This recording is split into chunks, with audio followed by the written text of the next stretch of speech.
Um, we'll kind of be back to a very normal schedule this week. Again, a road game, but Sunday. So the players, for the most part, had come in and watched the tape and lifted on their own. Tomorrow will be their day off. Wednesday will be base. Any questions?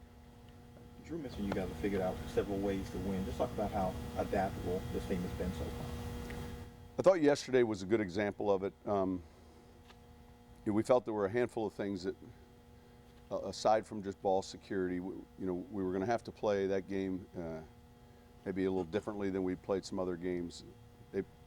They gave us, it was the first team we've played in a while this year where we got a lot of spot drop zone, which meant that we were going to have to be patient with the football. I thought we were. I thought when we threw the ball underneath, I thought the runners or receivers who caught it, secured it, advanced it. And so a simple check down maybe that you think you're going to get 4 yards from, you got 6 yards.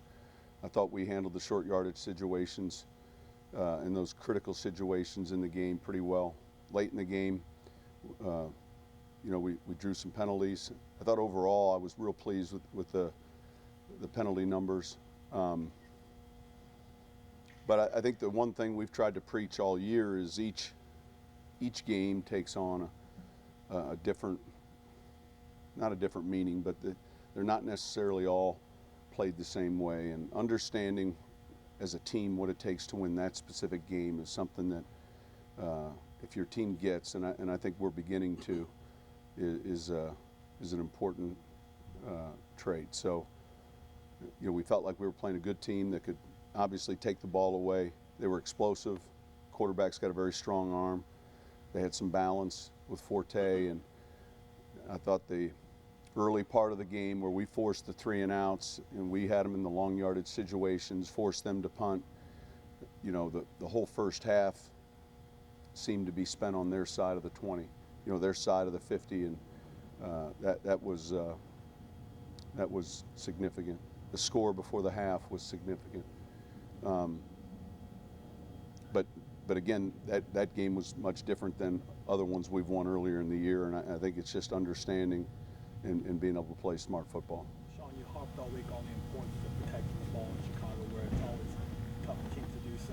Have no turnovers. That's obviously a big reason why you win.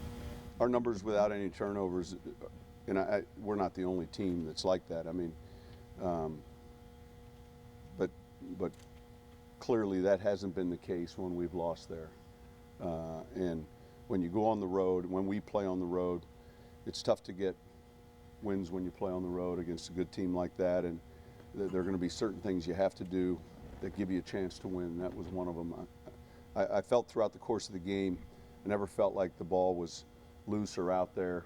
I think there was one time on Pierre's touchdown that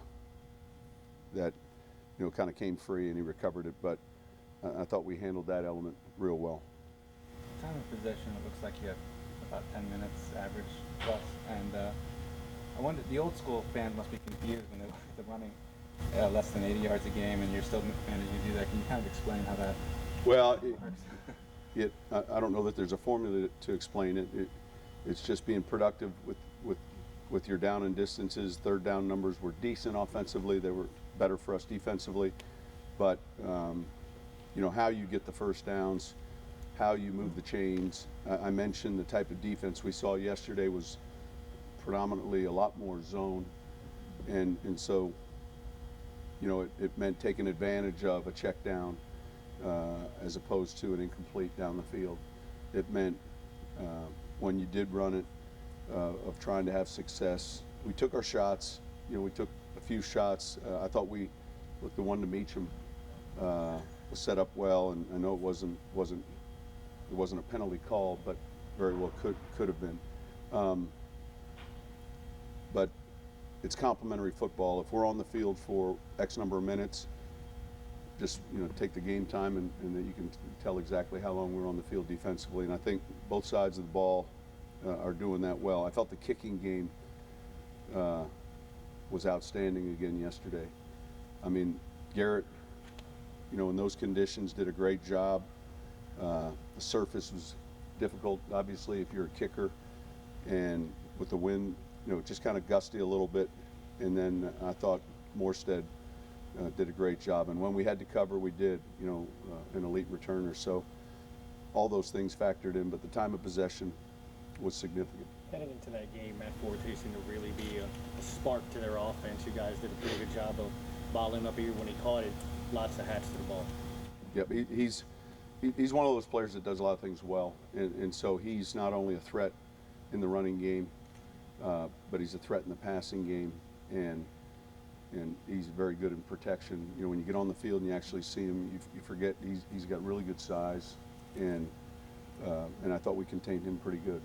He had some runs, especially in some of the nickel stuff, but by and large, I thought we did a good job with him. I heard you mention, to go back to that time of possession a couple of weeks ago, and it seems like it's becoming a theme, something that you're kind of. Well, we talked a lot in the off season about just playing a complementary football game and understanding, what does that mean? Part of that is possessing the football, and you want to score every time you have it. So we're not purposely trying to create long drives, but be efficient with your plays, and if you're winning on third down, for instance, then you stay on the field. If you turn the ball over, conversely, the drive ends, and all of a sudden that possession time just kicks the other favor. So it's protecting the ball, it's doing a good job on third down, and getting off the field defensively. So there's a lot of things that factor into it, but it's an important statistic, though. Has trust in defense helped you stay patient? Is that growing with each week? We've always had trust in defense. In other words, I thought in the off season and training camp, we felt like as a team that the guys were working hard, and so that really hadn't been a factor. Although the running numbers weren't good overall, Pierre made a huge run on fourth down before the half. Yeah, look, I was pleased. I thought, our guys up front played well. They graded out well. And Pierre's play, I said this yesterday, he's played well on that field. Obviously, he's from there, but he's someone that gets to the cavity in the defense the right way. He kind of finds the crease. He had the two scores. The screen play was a big play for us, before the half. In those short yardage situations, even in Jed's case, look, I like these special situations that we work on that come up in the second half. We'll go for it on fourth down, and then other times we'll try to draw you off sides. And twice in the second half in critical situations, we had first downs result in that. Malcolm forced another turnover yesterday. Yeah. He's kind of showcasing what he's all about. Well, he's one of those smart guys that understands the game very well, and so when he has a free hit on the quarterback, we had three or four rushes in that first half where we were unblocked. A guy like Malcolm can do that, especially, we spent a lot of time on the tape with where the ball sat with Jay, and that was one of our goals. Sean, you've been in the game a long time. A guy like Pierre who runs the screen pass as well as anybody. Why does it make it look easier, but why does he run it so well? Is it setting up his block? Well, I would say two things. It's a good question. I think, number one, there's a patience involved.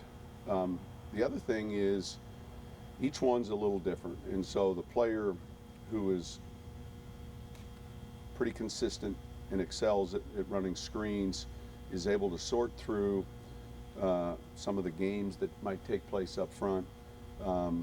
Each one presents a different challenge, and so it's someone that can make good decisions within a matter of a second and a half, 2 seconds, with regards to entering the defense or where we want to begin the screen. And that for some players comes easier, and for others it's more challenging because it happens fast.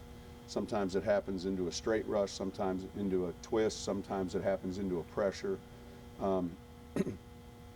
Teams that defend screens well do a good job with those defensive tackles, feeling the guards getting light, or like almost feeling the guards letting them win, and they right away then they work flat down the line. So there's a lot of things that defensively teams do, but the screen runner, you know, has patience, and he's got pretty good football. I don't know if it's IQ, but pretty good football instincts, because each one can change a little bit. It's not just a consistent, everyone's rushing up the field and then I step up, and we'd all be able to do it if that was the case. But he's pretty good with those quick decisions.